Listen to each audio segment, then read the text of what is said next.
내 사랑의 기도로 어떤 일을 경험한 사람이 신기해하며 나에게 그 방법을 알려달라고 한 작은 사건이 있었다. 그것은 나에게 두 번째로 좋은 방향에서 세 번째로 이사할 집을 구할 때 얘기다.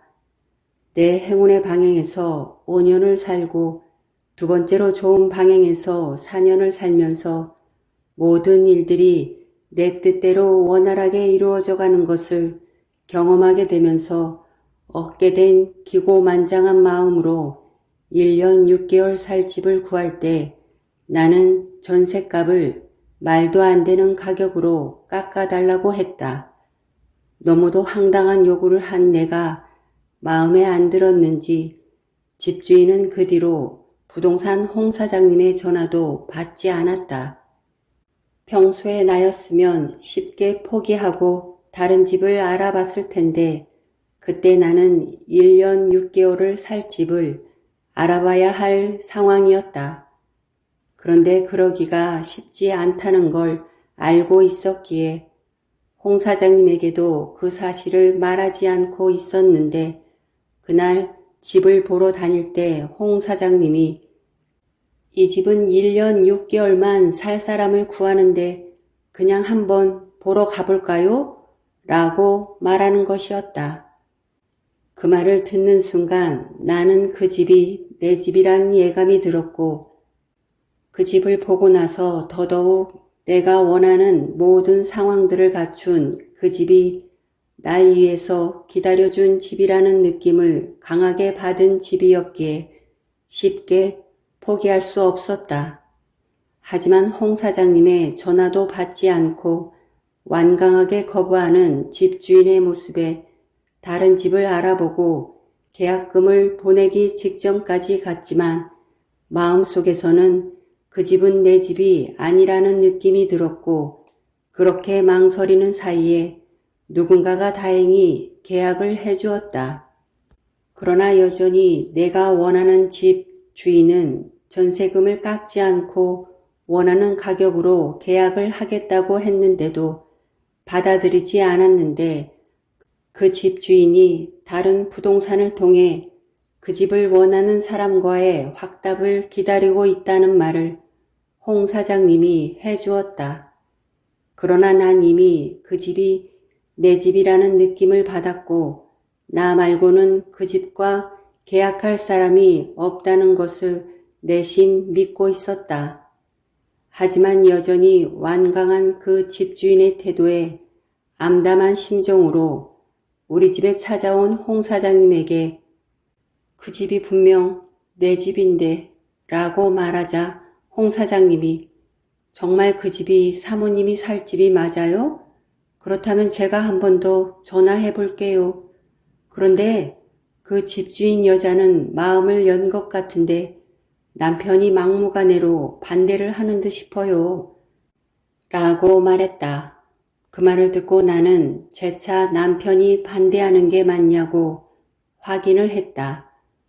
나는 그때까지 그 여자 집주인에게만 사랑의 기도를 보내주고 있었다. 그 집을 보여줄 때도 여자가 보여줬고 요즘은 집 명의도 여자의 명의로 하는 경우가 많아서 이번에도 그 여자 명의로 할 거라고 생각하고 있었다. 그런데 복병이 그 남편이었고 나중에 알게 되었는데 그 집은 부부가 공동 명의로 된 집이었고 또한 그 집 방향은 아내에게는 안 좋은 방향이었지만 남편에게는 두 번째로 좋은 방향이었다. 그러니 안 좋은 방향인 아내보다는 그 남편의 뜻이 더 크게 작용할 수 있었던 것이다. 그리고 그 집 방향이 그 집주인 남자와 같이 나에게도 두 번째로 좋은 방향이었는데 그래서 그 남자와 대립을 했던 것 같다. 결국엔 힘없는 세입자인 내가 한 발 물러날 수밖에 없는 상황이었지만 계약할 때 집주인이 전세금을 조금 깎아주었다. 여하튼 그래서 나는 홍 사장님에게 지금까지 여자 집주인에게만 기도를 했는데 이제 남자 집주인에게도 기도를 하겠다고 하면서 그만 가보셔도 될 것 같다고 했다. 그리고 나는 그 순간부터 나쁜 생각은 하나도 내 안에 들어오지 못하게 하고 오로지 좋은 마음으로 그 남자 집주인에게 사랑과 용서의 기도를 하루 종일 보냈다.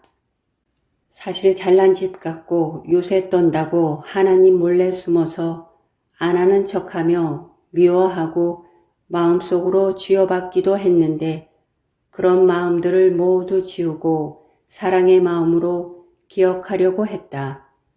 다음날 아침 부동산에 전화하고 싶은 마음을 꾹꾹 누르고 있다가 11시쯤 홍 사장님과 통화를 하게 되었는데 사장님이 신기한 일이 일어났다고 하면서 그날 아침의 일들을 나에게 얘기해 주었다.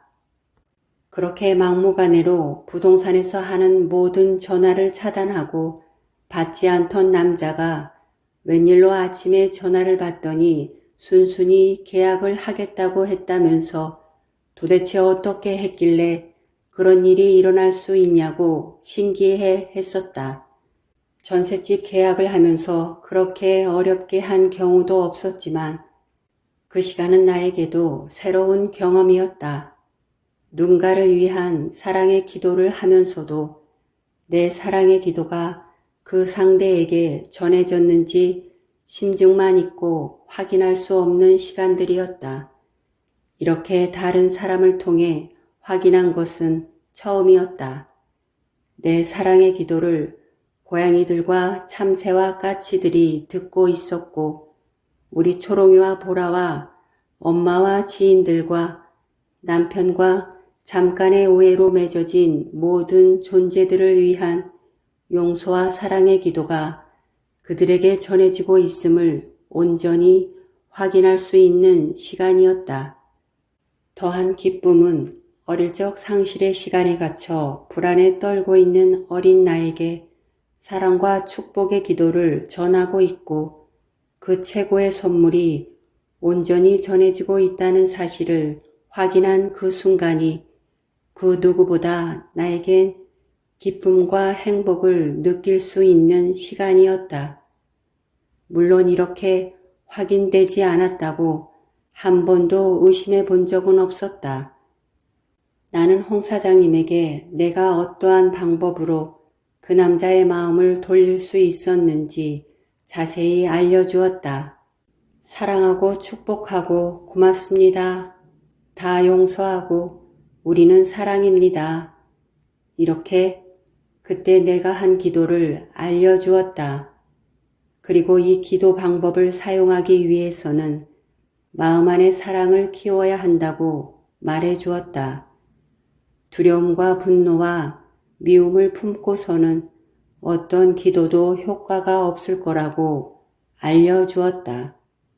그러니 아침에 일어나자마자 기도를 하고 시간이 날 때마다 기도를 하고 누군가와 힘겨운 시간이 있을 때도 누군가를 미워하는 마음이 들 때도 자신이 누군가에게 잘못한 일이 생겼을 때도 밤에 잠들기 전에도 사랑과 용서와 감사의 기도를 하라고 알려주었다.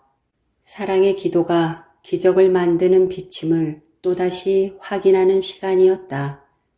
사랑과 축복과 용서의 기도는 완전한 빛이 되어 그 존재에게 전해질 것이다. 그 어떤 시간 속에 머문 존재라 하여도 전해질 것이다.